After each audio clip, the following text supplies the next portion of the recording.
A $2 bag of powder sitting on a shelf right now could keep your food edible for 25 years. And in 14 states, selling it for that purpose will get you fined. Not taxed, not regulated into paperwork, fined. And in some cases, pulled from shelves entirely. Now ask yourself something. Why would anyone want to restrict access to a food preservation method that costs less than a cup of coffee? The answer, once you understand it, is going to make you angry. And then it's going to make you very, very prepared. This isn't a marketing trick. The powder I'm talking about is cheap, available, and has been quietly used by militaries, remote homesteaders, and off-grid communities for decades. The fact that most people have never heard of it isn't an accident.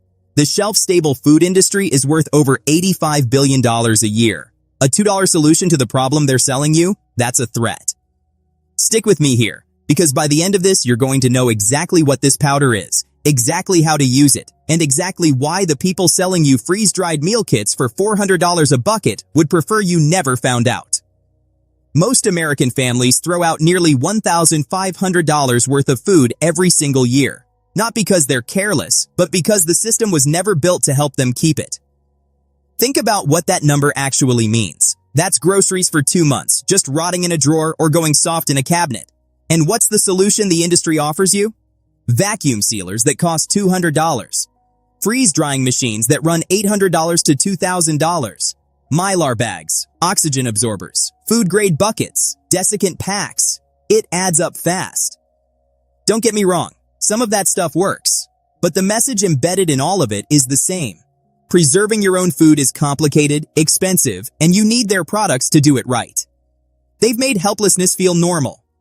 You go to Tees. He store every week because that's just what you do. You throw out the food that goes bad because that's just what happens. And somewhere in between, you never stop to ask, wait, why is this so hard? It didn't used to be, not even close. This powder didn't come from a prepper forum or a survivalist blog. It came from the U.S. military, used in field rations and supply chain preservation going back to World War II. The active compound is diatomaceous earth, specifically food-grade diatomaceous earth. It's the fossilized remains of tiny aquatic organisms called diatoms. Under a microscope, the particles look like broken glass, and that structure is exactly what makes them so effective.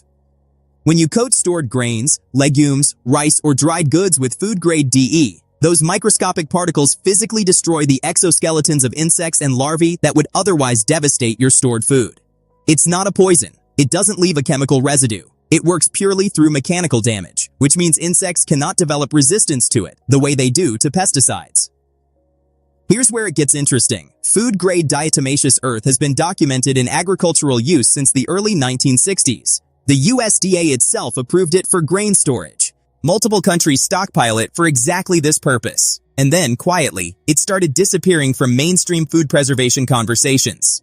Why? Because around the same time the commercial food storage industry was growing. The canned goods market, the freeze-dried survival food boom of the 1970s and 80s, there was very little financial incentive to promote a $2 solution. Research funding follows money. Marketing follows profit margins. And a powder you buy once, that lasts indefinitely, doesn't generate repeat customers. There's a reason food-grade DE is marketed almost exclusively now as a garden pest killer or a pet supplement. Those are legal, regulated, profitable categories. Positioning it as a long-term food preservative? That bumps up against FDA labeling laws, state agricultural regulations, and in some cases, commercial food storage licensing requirements. 14 states have specific statutes restricting its sale or marketing in food storage contexts without licensing. Ask yourself why a naturally occurring, chemically inert, fossilized mineral needs that much legal scaffolding around it. Here's exactly how it works, and why a single $2 purchase could change the way you think about food storage permanently. You need 3 things. Food-grade diatomaceous earth. This part matters. It must say food-grade on the label, not pool-grade. An airtight container. And whatever dry goods you're storing, rice, wheat berries, dried beans, oats, lentils, pasta. That's the entire list. For every pound of dry goods, you're using roughly 1 teaspoon of food-grade DE. You add it directly to the container, seal it, and shake or rotate until the powder coats the grain evenly. The fine white dust settles into every crevice. It's odorless. It doesn't affect the taste. When you eventually cook the food, normal rinsing removes any residual powder completely. The result? Stored properly in a cool, dry location, Grains treated this way have been documented to remain pest-free and viable for 20 to 25 years. Not weeks. Not months. Decades. A 5-pound bag of food-grade diatomaceous earth costs about $8 to $12 and treats hundreds of pounds of food. Per pound of grain protected, you're spending fractions of a penny. Let me walk you through what this actually looks like in practice, because the results the first time you do this are genuinely hard to believe. Start with a clean, dry bucket. 5-gallon food-grade buckets work perfectly. Pour in your rice or grain. Add your diatomaceous earth at the 1 teaspoon per pound ratio. Seal the lid. Now shake it. 30 seconds. 1 minute if you want thorough coverage. Open it up. The grain has a faint chalky appearance. That's the coating doing its job.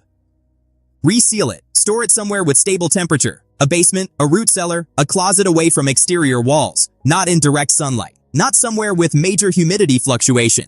Now here's the comparison that matters. A commercially sealed 25-pound bucket of long-term storage rice from a major survival food brand runs about $65 to $90. 25 pounds of rice from a grocery store costs roughly $18. Add $0.40 worth of diatomaceous earth.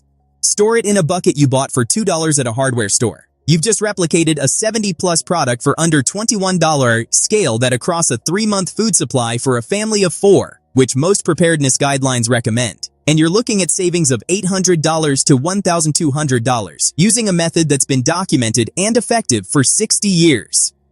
Before you run out and buy this, there are 3 things you need to know.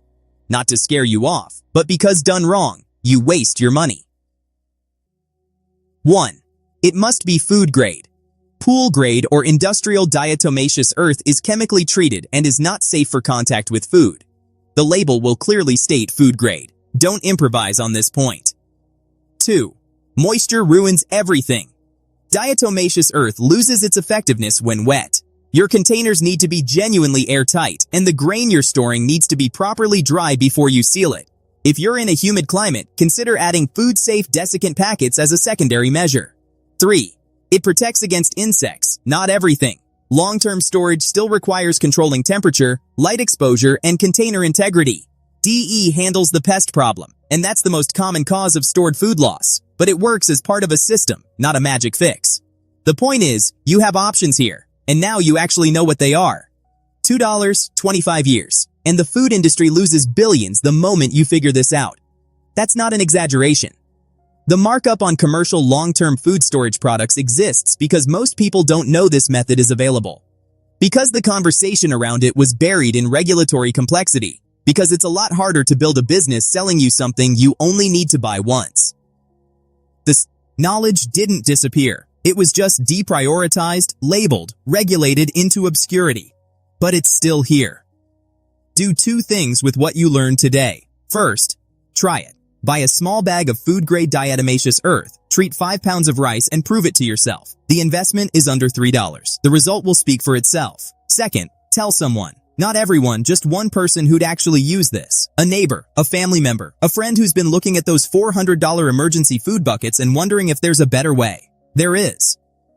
This channel exists for exactly this reason. To dig up the techniques that got buried, the methods that work, the knowledge that was quietly set aside while someone else profited from your not knowing it.